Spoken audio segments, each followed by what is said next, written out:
Pernah kebayang nggak gimana ceritanya ratusan miliar rupiah bisa raib dari bank cuma dalam hitungan menit tanpa ada yang sadar? Nah, ini adalah kisah perampokan digital terbesar yang mungkin aja belum pernah Anda dengar. 800 miliar rupiah. Coba kita resapi dulu angkanya. Ini bukan angka karangan loh. Ini benar-benar jumlah uang yang berhasil digasak dari 8 bank berbeda di Indonesia. Semuanya dalam satu operasi yang terencana rapi banget. Makanya ini disebut perampokan sunyi. Waktu itu, para nasabah lagi panik-paniknya karena nggak bisa transaksi. Sementara bank cuma bilang ada gangguan sistem. Padahal di balik layar, lagi ada kejahatan siber raksasa yang sedang berlangsung. Oke, sekarang kita bedah kasusnya. Gimana sih perampokan segede ini akhirnya bisa kebongkar? Dan apa aja tanda-tanda awal yang sebenarnya udah kita rasain, tapi kita nggak sadar? Semua ini ternyata nggak kejadian dalam semalam. Awalnya itu di Juni 2024, Bank Jatim jadi korban pertama. Tapi puncaknya baru terjadi setahun kemudian, tanggal 29 Maret 2025. Pas banget sehari sebelum Lebaran, ketika serangan serentak langsung menghantam beberapa bank sekaligus. Publik waktu itu cuma tahu layanan Bank Jakarta lumpuh total. Terus keanehan berlanjut. Tanggal 8 April, Direktur IT Bank itu tiba-tiba dicopot. Misteri ini baru mulai sedikit kebuka tanggal 16 Oktober, pas Ketua PPATK untuk pertama kalinya ngomong ke publik soal adanya rekening-rekening yang diblokir terkait kejahatan besar.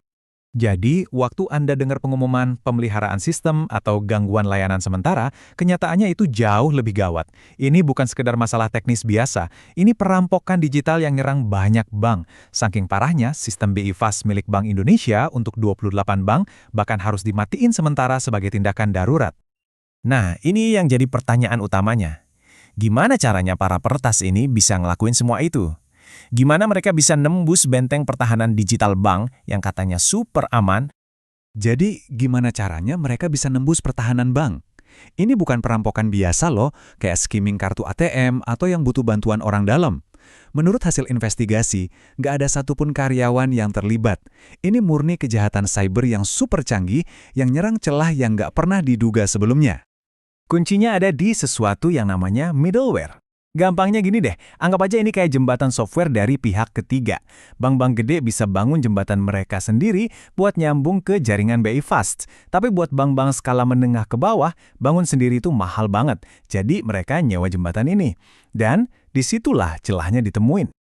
Nah, yang benar-benar gila adalah cara mereka melakukannya cuma dalam 4 langkah. Pertama, menyusup.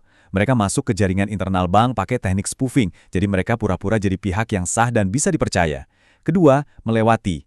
Dan ini nih, bagian jeniusnya, mereka berhasil ngelewatin server-server validasi keamanan yang seharusnya ngecek tiap transaksi. Ketiga, mengecoh. Dari situ, mereka ngirim perintah transfer palsu langsung ke si middleware tadi. Dan keempat, mengeksploitasi. Middleware yang udah dikelabui, bareng sama sistem BIFAS, akhirnya ya udah memproses ratusan transfer ilegal senilai miliaran rupiah. Jadi, ini poin paling pentingnya yang bikin banyak orang nggak sadar di awal.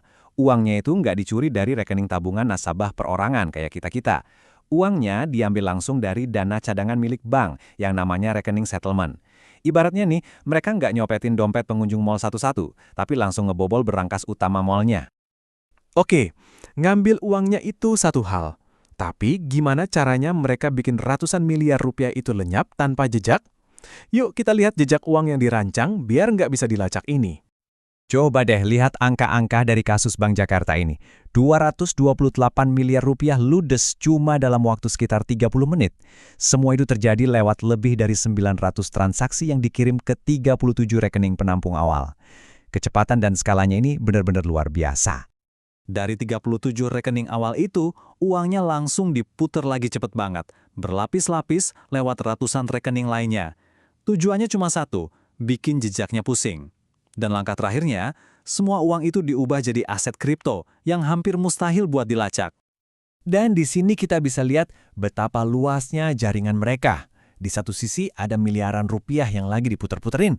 Di sisi lain ada seorang pengemudi ojek online yang direkrut lewat grup Facebook cuma buat buka rekening dan dibayar Rp250.000. Dia bahkan nggak tahu kalau rekeningnya dipakai buat kejahatan segede ini. Kejahatan secanggih ini jelas bikin kita mikir, siapa sih dalangnya? Oke, sekarang kita coba lihat gimana perburuan terhadap sindikat internasional ini berjalan. Jadi, siapa otak di balik semua ini? Penyelidikan dengan cepat nyimpulin kalau para tersangka yang ketangkep di Indonesia itu cuma pion kecil. Cuma orang-orang suruhan yang direkrut buat buka rekening. Otak sebenarnya dari operasi ini ada jauh di luar negeri. Penyelidik yakin ini kerjaan sindikat internasional. Bahkan ada dugaan kuat kalau ini kelompok yang sama yang dulu pernah nyolong dana bantuan COVID-19 di Amerika Serikat. Mereka dikenal dengan kode MPT41. Jejak digital mereka pas narik uang kripto itu kelacak dari alamat IP di Taiwan, Hong Kong, dan Kamboja. Tapi ya itu, para dalang utamanya sampai sekarang masih buron. Oke, ini lebih dari sekedar cerita kriminal yang seru. Kasus ini punya dampak yang penting banget buat kita semua yang hidup di era digital. Jadi, kenapa sih perampokan ini begitu signifikan? Secara finansial, kerugiannya gede banget. Ini baru 2 korban yang angkanya terungkap ke publik. Bank Jakarta kehilangan lebih dari 228 miliar rupiah, dan Bank Jatim hampir 120 miliar. Dan ingat, ini cuma 2 dari 8 bank yang jadi korban. Dan kasus ini nunjukin sebuah pergeseran besar. Dulu, kita mungkin familiar sama modus penipuan kayak skimming ATM atau kasus yang butuh orang dalam. Perampokan ini beda total. Ini murni kejahatan siber. Nggak ada orang dalam yang terlibat. Dan yang diserang itu bukan rekening perorangan, tapi celah sistemik di infrastruktur perbankan itu sendiri. Jadi, poin krusialnya begini. Korban utamanya itu bukan cuma bank yang kehilangan uang. Korban sesungguhnya adalah kepercayaan kita semua. Kepercayaan publik pada keseluruhan sistem keuangan digital yang jadi tumpuan hidup kita sehari-hari. Ini ninggalin kita dengan satu pertanyaan pamungkas. Uang kita sekarang kan cuma data digital yang tersimpan di server. Setelah lihat betapa gampangnya sebuah jembatan digital bisa dijebol dan miliaran rupiah bisa lenyap dalam sekejap, pertanyaannya bukan lagi apakah sistem ini aman, tapi seberapa rapuhkah sebenarnya kepercayaan yang menopang itu semua.